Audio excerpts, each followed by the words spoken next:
சித்தருக்கெல்லாம் சித்தர் சிவனே போற்றி.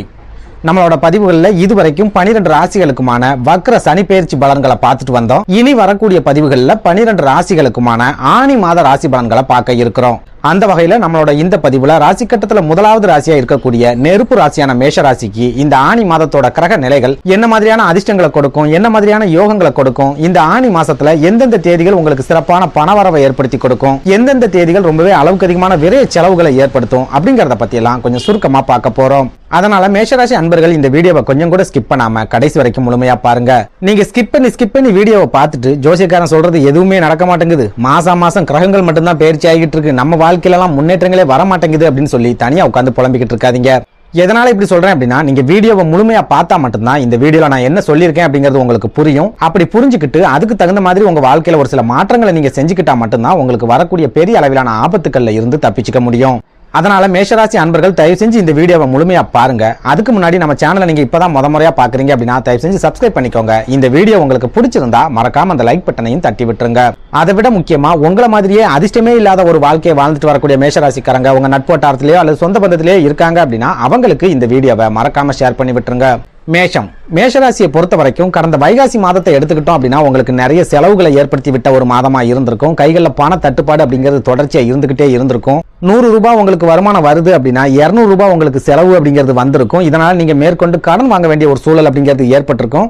ஏற்கனவே நீங்க கடன் நெருக்கடிகளில் சிக்கி தவிச்சிட்டு வரக்கூடிய இந்த சூழல்ல மேற்கொண்டு கடன் வாங்க வேண்டிய ஒரு சூழலையும் கடந்த வைகாசி மாசத்துல கண்டிப்பா சந்திச்சிருப்பீங்க. அதே போல உடல் ஆரோக்கியத்தை எடுத்துக்கிட்டோம் அப்படின்னாலும் கடந்த வைகாசி மாசத்துல உங்களோட உடல் ஆரோக்கியத்துல பெரிய அளவுல முன்னேற்றங்கள் அப்படிங்கிறது ஏற்படல. இன்னும் சொல்ல போனா ஒரு சிலருக்கு திடீர்னு உடல் ஆரோக்கிய பாதிப்புகள் அப்படிங்கிறது ஏற்பட்டிருக்கும். இதனால மருத்துவம் சம்பந்தமான விரைய செலவுகளும் கடந்த வைகாசி மாசத்துல உங்களுக்கு கண்டிப்பா இருந்திருக்கும். 1 ரூபாயை கூட நீங்க சேமிக்க முடியாத அளவுக்கு ஏதாவது ஒரு வகையில விரைய செலவுகள் அப்படிங்கிறதும் தொடர்ச்சியா ஏற்பட்டுக்கிட்டே வந்திருக்கும்.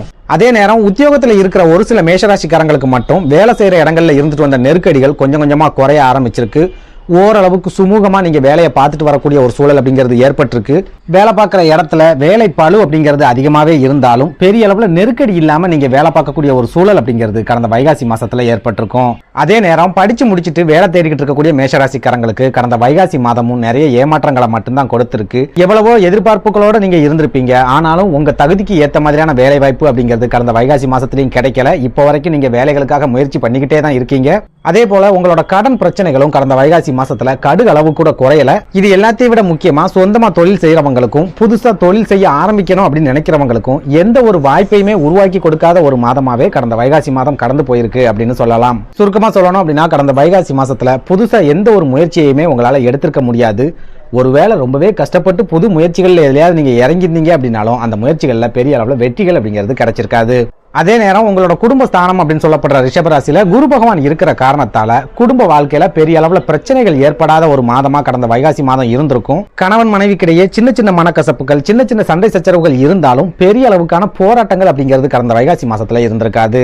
ஓப்பனா சொல்லணும் அப்படின்னா பெரும்பாலான மேஷராசிக்காரங்களுக்கு கடந்த வைகாசி மாதமும் ஒரு மந்தமான மாதமாவே கடந்து போயிருக்கும். நிறைய செலவுகளை ஏற்படுத்தின ஒரு மாதமா கடந்து போயிருக்கும்.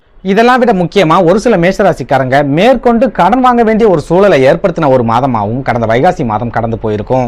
இப்படி ஒரு சூழல்ல இந்த ஆனி மாதத்தோட கிரக நிலைகளாவது மேஷராசிக்காரங்களோட வாழ்க்கையில ஏதாவது மாற்றங்களை ஏற்படுத்துமா, ஏதாவது வாய்ப்புகளை உருவாக்கி கொடுக்குமா அப்படிங்கறத பத்தி பார்க்கலாம். அந்த வகையில இந்த ஆனி மாதத்தோட கிரக நிலைகளை ஆராய்ச்சி பார்க்கும்போது மேஷராசிக்காரங்களுக்கு ஒரு சில வாய்ப்புகளையும் ஒரு சில அதிர்ஷ்டங்களையும் ஏற்படுத்தி கொடுக்கக்கூடிய ஒரு மாதமாவே இந்த ஆனி மாதம் இருக்க போகுது அப்படின்னு நம்மளால அடிச்சு சொல்ல முடியும்.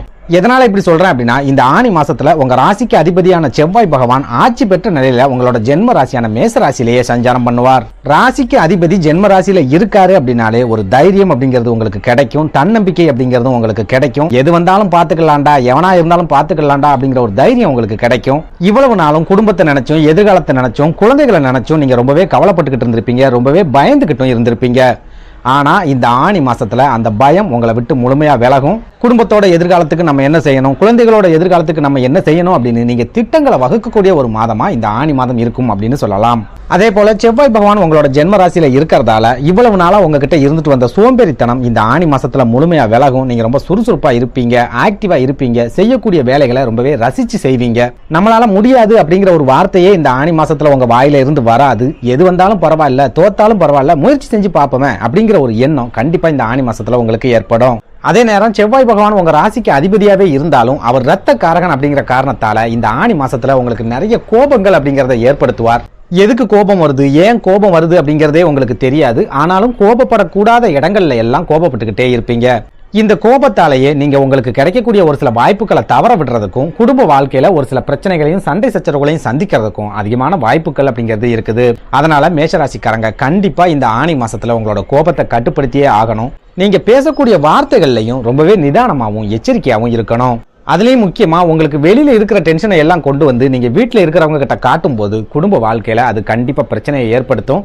நீங்க திருமணமானவங்களா இருக்கீங்க அப்படின்னா கணவன் மனைவி உறவுல விரிசல்கள் ஏற்படுறதுக்கு கூட அதிகமான வாய்ப்புகள் அப்படிங்கிறது இருக்குது.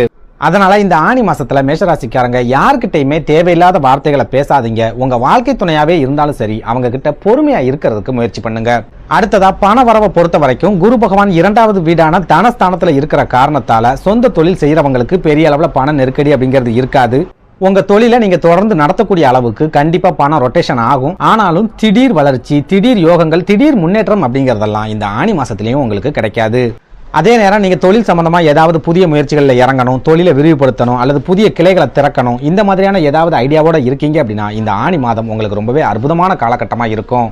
அடுத்ததா உத்தியோகத்தில் இருக்கிற மேஷராசிக்காரங்களை பொறுத்த வரைக்கும் நான் முன்னாடியே சொன்ன மாதிரி இந்த ஆணி மாசத்துல உங்களுக்கு தேவைக்கு அதிகமாவே சுறுசுறுப்பு அப்படிங்கிறது கிடைக்கும். உங்ககிட்ட இருந்த சோம்பேறித்தனம் முழுமையா விலகி போயிடும். அதே நேரம் வேலை பார்க்குற இடத்துல வேலை பளு அப்படிங்கிறது 2 மடங்கு அதிகரிக்கும். இதனால உங்களுக்கு உடல் வலி, சின்ன சின்ன உடல் ஆரோக்கிய பாதிப்புகள், மன அழுத்தம் இந்த மாதிரியான ஒரு சில பிரச்சனைகள் ஏற்படுறதுக்கு இந்த ஆணி மாசத்துல அதிகமான வாய்ப்புகள் அப்படிங்கிறது இருக்குது. அதனால உங்களுக்கு வேலை எந்த அளவுக்கு முக்கியமோ அதே அளவுக்கு ஓய்வும் முக்கியம் அப்படிங்கிறத மேஷராசிக்காரங்க இந்த ஆணி மாசத்துல மனசுல வச்சுக்கோங்க. அடுத்ததா இந்த ஆணி மாசத்துல உங்க ராசிக்கு 3வது வீடான முயற்சி ஸ்தானம் அப்படின்னு சொல்லப்படுற மிதுன ராசியில சூரியன், புதன், சுக்கிரன் அப்படின்னு 3 கிரகங்கள் ஒன்னா சேர்ந்து சஞ்சாரம் பண்றாங்க. அதுலயும் முக்கியமா மிதுன ராசி புதன் பகவானோட ஆட்சி வீடு அப்படிங்கறதால அவர் ஆட்சி பெற்ற நிலையில உங்க ராசிக்கு 3வது வீட்டுல சஞ்சாரம் பண்ணுவார். கல்விக்கும் அறிவுக்கும் அதிபதியான புதன் பகவான் ஆட்சி பெற்ற நிலையில இருக்கிறாரு அப்படின்னாலே படிக்கிற மாணவர்களுக்கு யோகங்கள் வரப்போகுது அப்படின்னு அர்த்தம். இதனால மேஷராசி அன்பர்கள் உங்க குழந்தைகளோட படிப்பு சம்பந்தமா ஏதாவது முக்கியமான முடிவுகளை எடுக்கிறதா இருந்தா இந்த ஆணி மாசத்துல தாராளமா எடுக்கலாம். உங்க குழந்தைகளோட எதிர்கால வாழ்க்கைக்கு தேவையான முக்கியமான ஒரு சில முடிவுகளை நீங்க எடுக்கிறதுக்கும் இந்த ஆணி மாதம் ரொம்பவே அற்புதமான காலகட்டமா இருக்கும். சுருக்கமா சொல்லணும் அப்படின்னா புதன் பகவான் முயற்சி ஸ்தானம் அப்படின்னு சொல்லப்படுற 3வது வீட்டுல ஆட்சி பெற்ற நிலையில இருக்கக்கூடிய இந்த காலகட்டம் படிக்கிற மாணவர்களுக்கு ரொம்ப ரொம்ப யோகமான காலகட்டமா இருக்க போகுது. உங்களோட கனவுகளையும் லட்சியத்தையும் நோக்கி நீங்க முதல் அடியை எடுத்து வைக்கக்கூடிய ஒரு அற்புதமான காலகட்டமாகவும் இந்த ஆணி மாதம் இருக்க போகுது. அடுத்ததா புதன் பகவானோட இணைஞ்சி சுக்கிரன் மற்றும் சூரிய பகவானும் 3வது வீட்டுல இருக்கிறதால உங்க தந்தை மூலமா ஒரு சில உதவிகள் அப்படிங்கிறது இந்த காலகட்டத்தில் உங்களுக்கு கிடைக்கும். ஒரு சில மேஷராசிக்காரங்களுக்கு வாழ்க்கை துணை மூலமாவோ அல்லது வாழ்க்கை துணையோட சொந்த பந்தங்கள் மூலமாவோ ஒரு சில வாய்ப்புகள் கிடைக்கக்கூடிய காலகட்டமாகவும் இந்த ஆணி மாதம் இருக்க போகுது அப்படின்னு சொல்லலாம். குறிப்பா நீங்க சொந்தமா தொழில் தொடங்கணும் அப்படிங்கிற ஐடியாவில் இருக்கீங்க அல்லது வெளிநாடு போகணும் அப்படிங்கிற ஐடியாவில் இருக்கீங்க அப்படின்னா உங்க வாழ்க்கை துணையோட சொந்த பந்தங்கள் மூலமா உங்களுக்கு ஒரு சில உதவிகள் அப்படிங்கிறது இந்த காலகட்டத்தில் கிடைக்கும். ஒரு சில மேஷராசிக்காரங்களுக்கு உங்களோட தம்பி தங்கைகள் மூலமாகவும் சின்ன சின்ன உதவிகள் கிடைக்கக்கூடிய ஒரு காலகட்டமாவே இந்த ஆணி மாதம் இருக்க போகுது அப்படின்னு சொல்லலாம். சுருக்கமா சொல்லணும் அப்படின்னா கடந்து போன வைகாசி மாசத்தை விட இந்த ஆணி மாசம் உங்களுக்கு 100 மடங்கு அற்புதமான யோக பலன்களை கொடுக்கும் அப்படின்னு சொல்லலாம். நன்றி, வணக்கம்.